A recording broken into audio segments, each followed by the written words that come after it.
Assalamualaikum, kembali kita ke Web TV Banci 2020. Jadi sekarang ini kita bersama yang berusaha Tuan Haji Ibrahim, mantan Timbalan Ketua Perangkawan Ekonomi.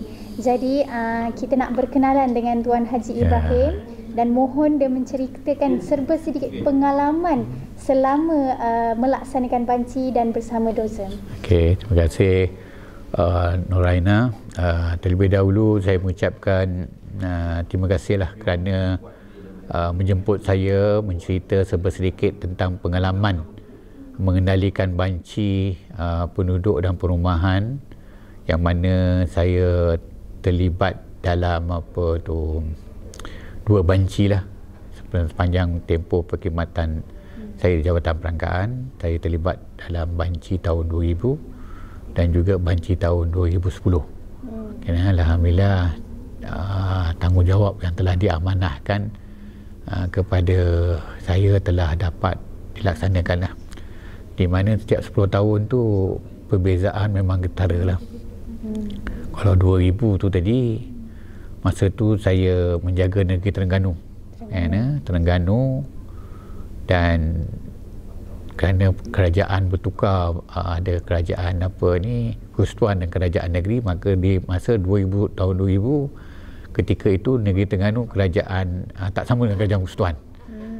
Jadi banci itu dikendalikan oleh Jabatan Perangkaan bersama dengan agensi lain, bukan di bawah SUK.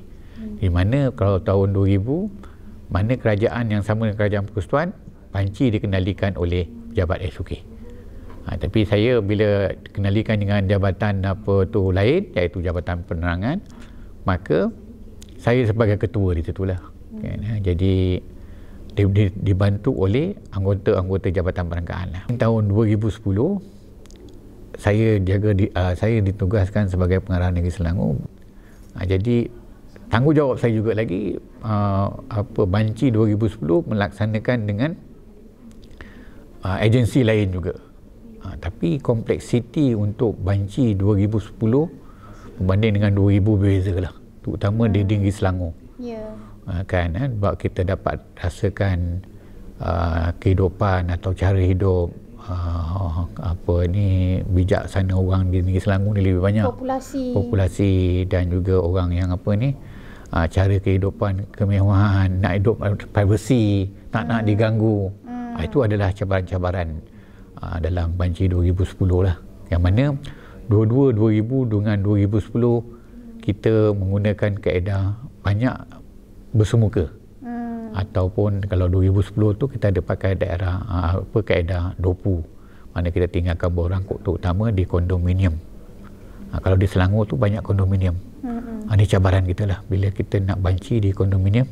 Kerana nak masuk kondominium ni tadi, satu orang management kondominium tu sendiri tidak boleh nak mengawal dia punya orang yang pemilik-pemilik, kerana konsep mereka orang yang tinggal duduk kondominium, apartmen ke apa, dia ada privacy, tak nak diganggu. Betul. Jadi bila itulah cabaran untuk kita membuat banci tahun 2010 lah, berbanding dengan bersemuka kalau di luar bandar, di taman-taman, kalau ada ketua-ketua komuniti yang boleh kita dapat kerjasama, maka mudah kita dapat.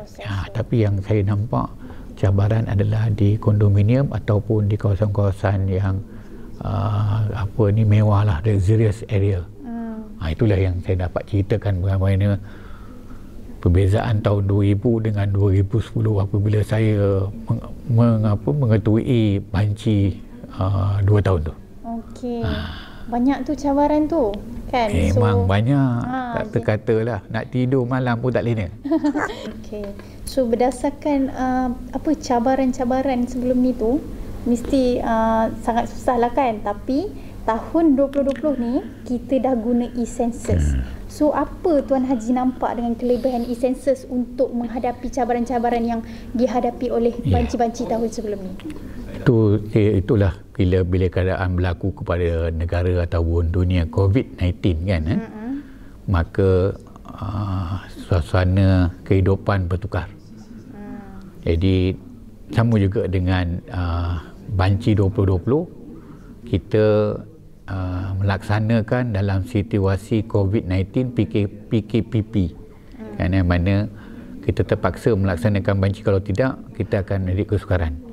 Jadi dengan kaedah tahun 2020 ni, yang mana untuk menjaga keselamatan dan memudahkan orang ramai, ini adalah satu cara yang terbaiklah, banci yang bagus, yang untuk tidak mengganggu apa tu orang privacy ataupun orang ramai, dan jaga keselamatan dari segi jangkitan, dari segi ni kan. Cuma satu, mereka boleh tidak ada kesukaran lah untuk sepatutnya menjawab kita punya banci apabila dia tahu. Paling penting sama ada mudah ke tidak, yang penting tanggungjawab dia tu pada negara. Ya, betul. Dia dapat laksanakan tidak. Cuma kita harap e-census tadi dapat memudahkan dan tidak membebankan. Ya, betul. Jadi kalau bersemuka ni membebankan, dia mengganggu dia. Kita kadang kita pergi nak interview dia tengah masak ke, tengah buat kerja. Tapi e-census ni they can do it anytime they like. And anywhere. And anywhere. Yeah. Cuma kita harap kita punya sistem ni memberi apa tu user friendly lah kepada kita punya apa ni responden. InsyaAllah user friendly. Kita harap begitulah. Cuma satu, saya mengharap oleh kerana e-census ni adalah benda yang baru dipublish, dipublicity-kan, orang teruja nak buat e-census ni. Jadi kita akan menghadapi dalam 1, 2, 3 hari ini jam lah, kemungkinan akan ada jam. Jadi kita minta orang ramai bersabarlah. Kalau misalnya kata sukar untuk akses kepada e-census, jangan give up lah. Sekali tu memanglah sukar, tapi kita perlu cuba banyak kali. Di samping kita harapkan bantuan daripada pegawai-pegawai dan anggota DOSEM yang terlibat dengan e-census nanti, sentiasa memberi bantuan ataupun kerjasama, dan pastikan saudari faham tentang bagaimana flow e-census ni. Bila ditanya, kita dapat membantu dan jawab. Kalau kata, oh tak boleh, nanti saya tanya pada pegawai yang lain, ada susah. Kita nak bagi jawapan yang dapat membantu responden jawab dengan cepat dan happy. Kan? Okey, memandangkan tadi Tuan Haji kata akan jam. So, apa saranan Tuan Haji kepada pembanci, warga DOSEM untuk bersiap sedialah untuk hadapi sesak jam tu? Jadi kita bersedia memberikan penerangan, bersedia bila-bila masa di mana jua anggota DOSEM ni berada, sentiasa untuk memberikan bantuan kalau ada dapat apa-apa permasalahan yang dihadapi oleh responden. Kerana ketika jam tu tadi, kalau tak ada orang yang boleh membantu, dia akan jadi give up lah. Dia akan jadi give up. Dia kata macam mana ni dia nak buat e-census, dia nak jalankan tanggungjawab dia. Jadi itu satu lagi, kita dapat memberikan penerangan dari masa ke masa tentang apa tu, kalau ada apa-apa kesukaran, kita kena maklumkan kepada siapa kita nak mengadu. Kan? Jadi dengan cara demikian, dengan orang dah bersedia untuk memberi bantuan, saya harap dalam keadaan yang sesak ketika nak menjawab ni tadi, kita dapat atasinya lah. Mungkin kita boleh anjurkan mereka buat ketika waktu-waktu yang tertentu. Kan? Kita dan juga kalau misalnya kata dia ada peluang dapat bantuan daripada orang DOSEM sendiri untuk membantu dia, lagi baiklah.